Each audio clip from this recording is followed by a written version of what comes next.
All right, back here on Sports Overtime, as always on Sunday nights, joined by Jane Bos, the Grand Rapids Press. Did you not get the memo? Yeah, apparently not. I mean, come on, we had the peach memo going around today. Jane got it. Larry, you must not check the email today. All right, we want to touch base on our 3-0 against 3-0 matchups from this previous weekend. 2 of those 3 matchups turned out to be good games. 1 not so much.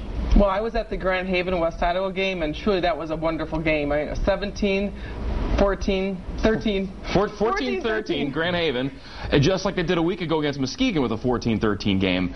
So what is it with the Bucks, you think? Here we go, 2 straight 14-13 games.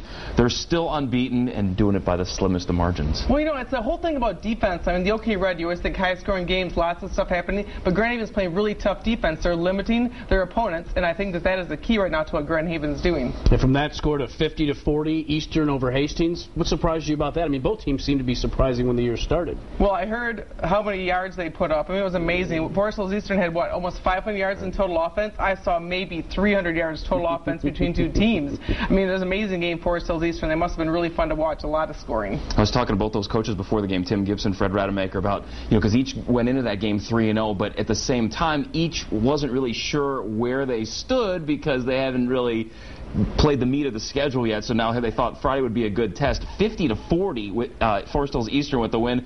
What does that say about both those programs and maybe about the strength of the conference? I'm thinking that neither team is very interested in defense, but I think it says that, it's going to be a high-scoring offense, and everyone knows the OK goal. Ottawa Hills scores a lot of points. Catholic Central scores a lot of points. I think everyone is going to put up a lot of points. Big game in the green this week. Still 3 unbeatens in the green. Holland Christian, Hamilton, Byron Center. Talk about the Hamilton-Byron Center game Friday. That's interesting. You think about that. It's a whole new coaching regime over there in Byron Center. Lots of Chiefs, lots of former head coaches working there, and I think they've put together a really solid program. Now, granted, their first 2 games were not as tough as some other teams' first 2 games, but still, they're still 4-0 at this point. I think that Hamilton will be really a good test for the Bulldogs. Have you seen, in your time covering high school sports in West Michigan, a coaching staff like Byron Center's? Because here you've got, and I was at the second half of their game there, here's Gasper Jarmo, who was Byron Center's head coach once upon a time. Tom Burrell, who led Caledonia to the state championship, he's an assistant coach there. So you've got all these former head coaches and guys with some good resumes now working under, Mark Sisko at Byron Center. What a neat little thing. And have you seen anything like this before? Well, Jerry Diorio, the Wayland coach, he was a Wayland coach the last 5 years. He's also an assistant there. It's a crazy thing. It seems strange that there's so many Chiefs there, but I'm sure that it works out well. Okay, Red, they'll start knocking each other off more and more now, but what, 22-10 still? Just your impressions on the Red? Is that the best conference in the state of Michigan? I think it's really good top to bottom. I think every team is really solid. Even teams that are in the bottom of the conference have shown some great brilliance already. So I think it's going to be a good test every week. I think it's going to be tough. All right, now we have to bring up a sore spot. Your alma mater, Unity Christian, that OK Green showdown with Holland Christian, both 3-0 heading in. What happened to your alma mater? They lose 31-7 to the Maroons. I wasn't there. I read about it in the paper too. I heard scores. And you heard Unity Christian has 4 interceptions, and they still only scored 7 points. So Holland Christian must have got it done at home. The Maroons really wanted to win this one. Which leaves Unity, unfortunately for Jane, out of her top 10. Let's take a look at her top 10, and we'll start with the top 5, and begins things with East Grand Rapids, big winners again over Forest Hills Central, followed by Lowell at number 2, Rockford number 3, Hamilton number 4, and West Catholic, and as you might imagine, all 4-0 teams.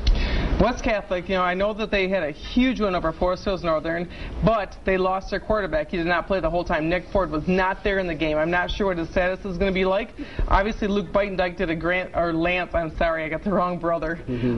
He's did a great job filling in at quarterback, but, you wonder how that's going to affect the Falcons. All right, so the top 5 remains the same from a week ago, but we do have some changes in the second half of that top 5. Grand Haven still 4-0. Forest Hills Eastern with that win. Both of those teams looking strong. Holland Christian still unbeaten with that victory over Unity. Kanawha Hills at 3-1. Big winners in a high-scoring game over Northview. And Bulldogs checking in at number 10, 4-0 with that win over Zeeland West.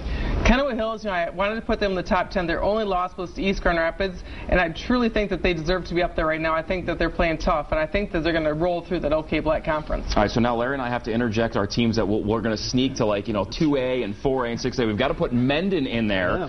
4-0, outscoring teams 178-0. The Hornets of Mendon are. Montague also 4-0. They beat Oak Ridge this week in Muskegon Heights. They had to forfeit that victory against Oak Ridge earlier in the season, but they've now gotten that back. So Muskegon Heights now technically 4-0. So we'll throw those other teams in there. Not sure where we drop them, but we Sounds great to me. There's a couple of Portage teams that are good. Three Rivers. There's lots of good teams if you want to go further south. All right, so Hamilton, Byron Center, the big game Friday. Is that where we'll see you? That's where I'm heading to. All right, Jane. Thank you very much. We'll see you again next Sunday. Thanks, Jane.